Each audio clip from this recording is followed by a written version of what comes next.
And even though it was getting a lot of interest and a lot of understanding for the concept, no one was building it. So I guess my company was founded directly of the frustration with the fact that I knew the problem and I knew that there is a solution for the players that they might enjoy, and no one was building it.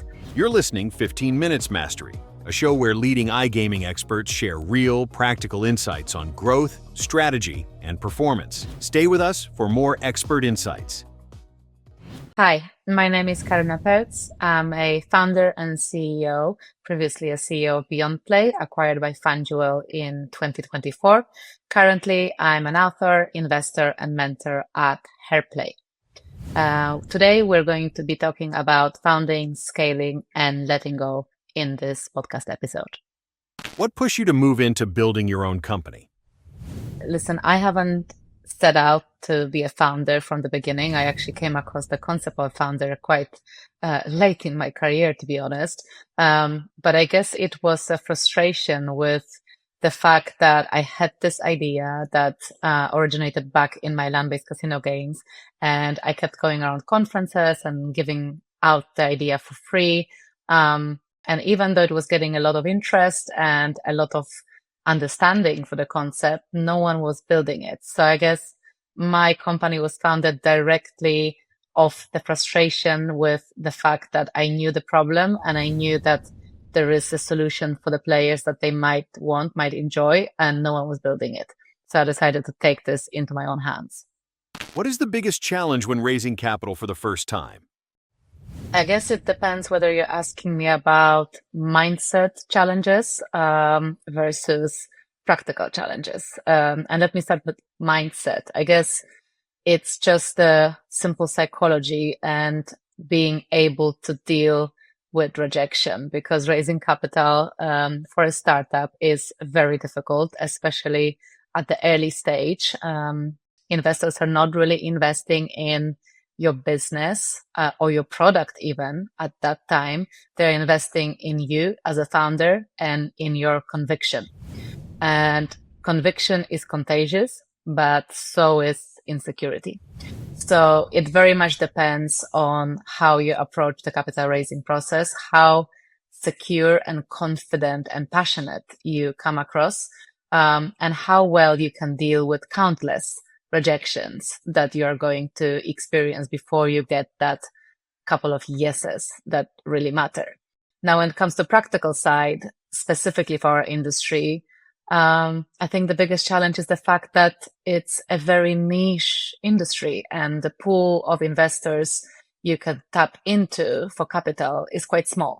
And then when you add the intricacies of regulated markets and lengthy KYC processes, that pool of investors shrinks even further, which leaves you with small options and quite frustrating process of searching for new investors and having conversations that often lead nowhere due to the nature of the industry and the details that many investors that reach out to you will not be aware of until you educate them further. What decision should a founder make early on if they want to succeed? The most important decision that founders should make is a definition of success. What is it that you are going after? I often talk about how much hard work is required in a startup to even have a chance to succeed. And that hard work needs to have a very clear goalpost in order for you to be able to sustain what's going to come at you. So definition of success is very important. And then again, moving on to a little bit more practical terms, in our industry, it's important to define from the beginning where you're going in terms of markets, where you're going in terms of customers, because that will greatly affect the choice of investors you can go after. That will greatly affect the type of teams you need to build. You need to decide whether you're going to be focusing on B2B or B2C market. So there's a couple of decisions that need to be taken really early on. And then for yourself, of course, you need to decide how do you want to lead, because it's not easy to pivot in your leadership style, once you already have people on board and once you've made them promises when it comes to your values and the type of company you're trying to build. So I think you should have very clear idea of the type of people you want to attract and the type of leader that you want to be to them. What advice do you have for founders building B2B products in iGaming today? I think you need to, from the beginning, be able to judge your existing capabilities in that space, because founding a company in a B2B space, which is hugely competitive, and there is a lot of big players with existing strong relationships and big budgets. It's very hard to compete with them, and it's very hard to be even seen and noticed.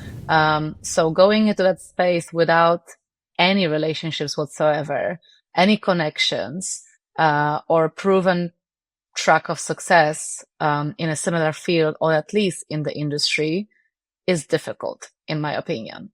So I think you need to really ask yourself the question of how much are you willing to start from scratch, and how much are you going to build on some of the fruits of your work from previous years, which was my case. I think if I started Beyond Play as a complete outsider, given the experimental nature of the product and already quite difficult to convince people to get in a business relationship with you, it would have been much harder. So I think this is one of the most important realizations. I'm not saying you can't do it as a complete outsider, but it certainly will be much harder.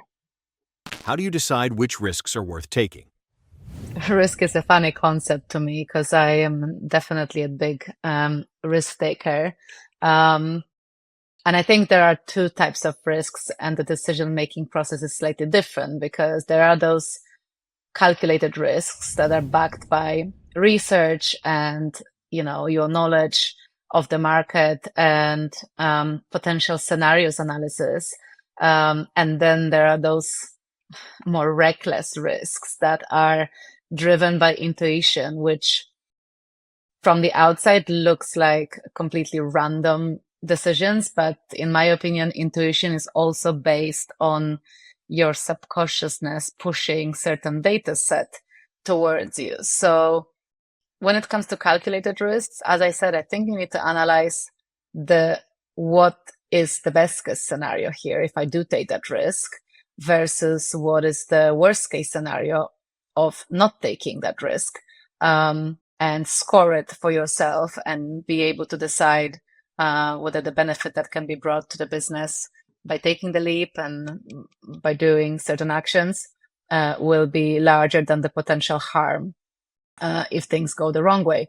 Now, when it comes to those risks that you take driven by your intuition, my rule of thumb is if taking that risks keeps me up at night more than not taking that risk, then that means that I know what to do. How should a founder prepare for the emotional change after an exit? You can't. There is nothing that can prepare you for letting go of a company, especially I feel if it's your very first startup. It's often, your baby, and at some point during the journey, you look at it as sort of life or death type of project, because you give it your all, both when it comes to resources and presence and mental capacity. So when that journey is over and time comes to hand the keys to someone else, it's never easy. And I don't think anyone can actually predict how it will feel. For me, it was a gradual process because I had a fortunate journey of still being employed in the buyer company for almost 2 years after, with my workload decreasing gradually.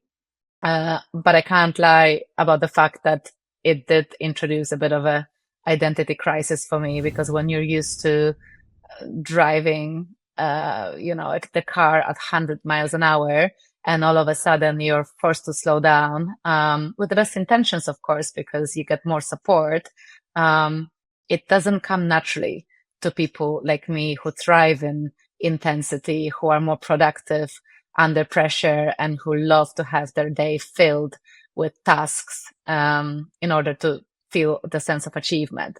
So the short answer is you can't prepare yourself for it. You just need to take it as it comes. And the most important takeaway is letting go is also a lesson and professional development. It's also a skill that you need to acquire at some point.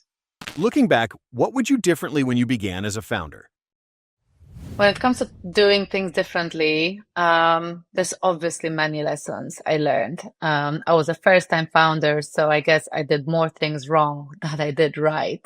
But things that really stand out to me is I wouldn't have been so quick to define the values of the company so early on, because I think when it's just yourself in the business, you can't really know what those values are until you form a team.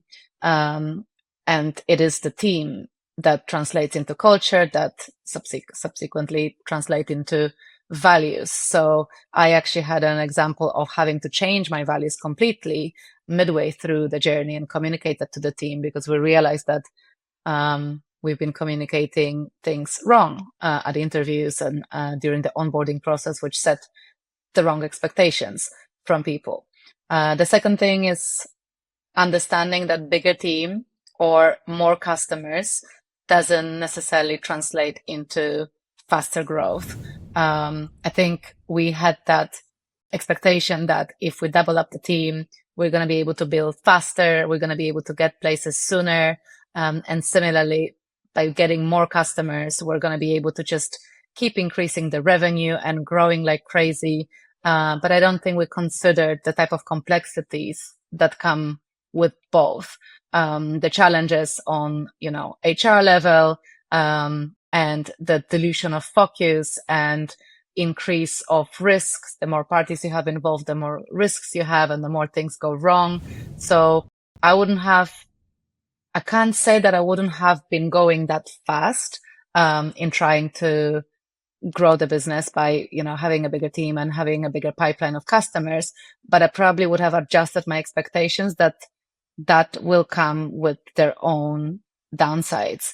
And it's not just straightforward right to the top.